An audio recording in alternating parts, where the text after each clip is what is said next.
To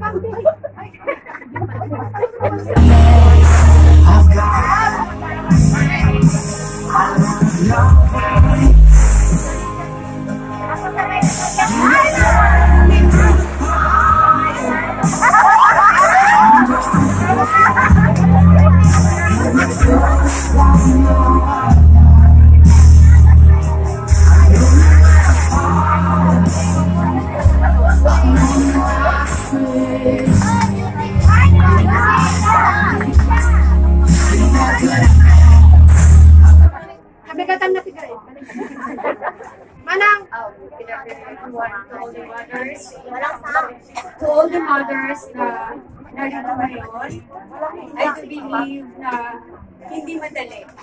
Hindi madali maging isang mother, especially the single mothers, no, like me.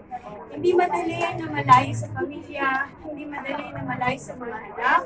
But I do believe because of the love that we have for our children, kaya natin na magpatuloy, kaya natin malabanan anuman ang daranasan natin sa ating mga employers o sa ating mga nangyayari sa atin personally.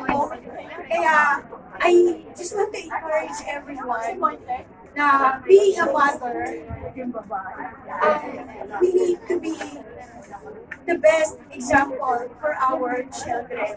And I'm so blessed na yung mga anak ko, despite my situation, despite na naranasan ko, isa lang ang masasabi ko na sobra po akong na-bless ng Panginoon sa aking mga anak.